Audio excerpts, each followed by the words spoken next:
বিশ্ববিদ্যালয় হ'ব মই নিৰ্মলা সীতাৰামন ডাঙৰীয়ানীৰ কাৰণে আমি অধীৰ আগ্ৰহেৰে অপেক্ষা কৰি আছোঁ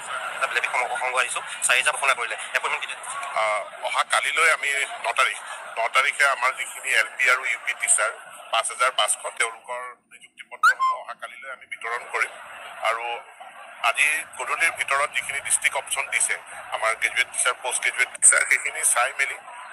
আমি কোন জিলাত কিমান শিক্ষকৰ নিযুক্তি দিব পাৰোঁ সেইখিনি ঠিক ঠাক হোৱাৰ পাছত আমি খুব সোনকালে এইটো সপ্তাহৰ ভিতৰতে আমি গ্ৰেজুৱেট টিচাৰ পোষ্ট গ্ৰেজুৱেট টিচাৰৰ এপইণ্টমেণ্ট লেটাৰখিনিও বিতৰণ কৰিম 4500 দিয়ে ইতিমধ্যে এপ্লাই হৈ আছে ডকুমেণ্ট ভেৰিফিকেশ্যন আমি এতিয়া আৰম্ভ কৰিম কাৰণ এই 5500 তেওঁলোক ইয়াৰ পৰা বাদ পৰিব আৰু যিখিনিয়ে GT-PGT-ত পাইছে তেওঁলোকো তাৰ ভিতৰত যদি আবেদনকাৰী আছিলে তেওঁলোকো তাৰ পৰা বাদ পৰিব আৰু বাকীসকলৰ ডকুমেণ্ট ভেৰিফিকেশ্যন আমি এতিয়া সোনকালে আৰম্ভ কৰিম হয় আগতে আমি কৰিম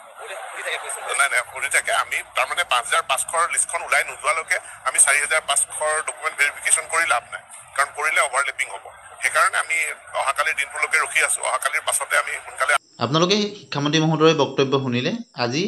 গুৱাহাটীত LP-UPৰ 5550টা শিক্ষক পদৰ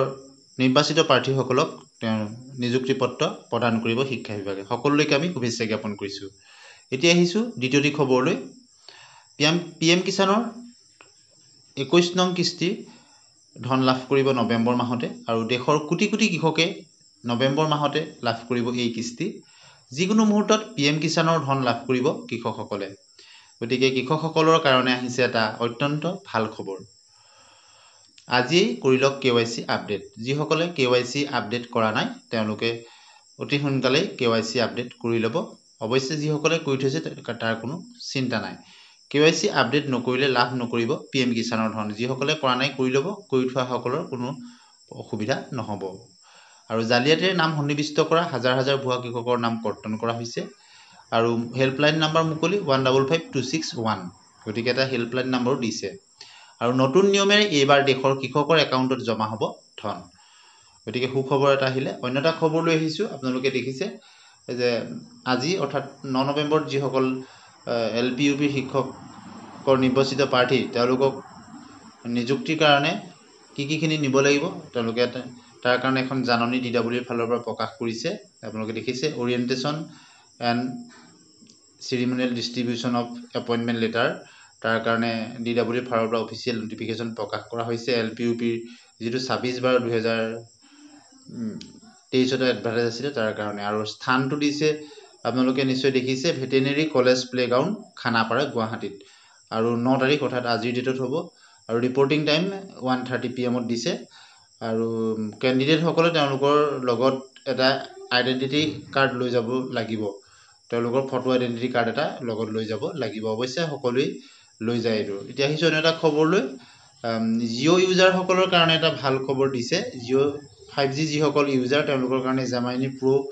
যিটো আৰ্টিফিচিয়েল ইণ্টেলিজেঞ্চ বা কৃত্ৰিম বুদ্ধিমত্তাৰ এইটো ফ্ৰীকৈ দিয়াৰ সিদ্ধান্ত কৰিছে জিঅ' 5G ইউজাৰসকলৰ কাৰণে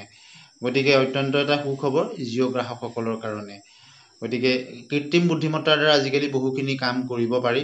গতিকে গুগল জেমিনি প্ৰ' যিটো কৃত্ৰিম বুদ্ধিমত্তা তাৰ সহায়ত জিঅ' 5G গ্ৰাহকসকল উপকৃত হ'ব পাৰিব অন্য এটা খবৰ লৈ আহিছোঁ ৰেল বিভাগৰ ফালৰ পৰা বয়সস্থ লোকৰ কাৰণে তলৰ শ্ৰেণীৰ তলতে যিখিনি চিট আসনৰ এতিয়াৰ পৰা ব্যৱস্থা সুলভ হৈ পৰিব তাৰ কাৰণে ৰেল বিভাগৰ ফালৰ পৰা ব্যৱস্থা গ্ৰহণ কৰিছে বয়োজ্যেষ্ঠ নাগৰিকসকল বা জ্যেষ্ঠ নাগৰিকসকলৰ ক্ষেত্ৰত ৰেল ভ্ৰমণ কৰোঁতে অসুবিধাটো যাতে দূৰ হয় গতিকে গুগল আদানী আৰু এয়াৰটেল মিলি ভাৰতত এটা সৰ্ববৃহৎ তেওঁলোকে ডাটা চেণ্টাৰ খুলিবলৈ গৈ আছে largest all hub and data centre AI hub and data centre খুলিবলৈ গৈ আছে গতিকে এটা ভাল খবৰ হ'ব য'ত আপোনালোকৰ গুগল আদানী আৰু এয়াৰটেলে একেলগে মিলি কৰিব আৰু ইয়াৰ ফলত যথেষ্টখিনি উপকৃত হ'ব পাৰিব এতিয়া অন্য এটা খবৰ লৈ আহিছোঁ নতুন অভিলেখ গঢ়ি ৰৈ মিনালে দেওবাৰে পুৱা 4 বজাতেই ধেমাজি RR চিনেমা দিনটোৰ প্ৰথম দৰ্শনী গতিকে অভিলেখৰ পিছত অভিলেখ গঢ়িছে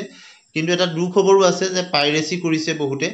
চিনেমা ৱেবছাইটত আপলোড দিছে যাতে এনেধৰণৰ নকৰে এতিয়া আহিছোঁ অন্য এটা খবৰলৈ নৱেম্বৰ মাহতেই যিটো তৃতীয় বৰ্গৰ চতুৰ্থ বৰ্গৰ তেওঁলোকৰ বিভাগসমূহ শেষ হোৱাৰ পিছত নিযুক্তিৰ ক্ষেত্ৰত ব্যৱস্থা লোৱা হ'ব গতিকে সি এটা সুখবৰ দিছে আৰু অন্য এটা খবৰ লৈ আহিছোঁ যে সুপ্ৰিম কোৰ্টৰ ফালৰ পৰা আহিছে কোনো লোকক যদি আৰক্ষীয়ে গ্ৰেপ্তাৰ কৰে তেওঁৰ কাৰণে কি কাৰণে গ্ৰেপ্তাৰ কৰিছে সেয়া বুজি পোৱাকৈ সহজৰ মাত লিখিতভাৱে জনাব লাগিব। ভিডিঅ'টো শেষলৈকে চোৱাৰ কাৰণে ধন্যবাদ।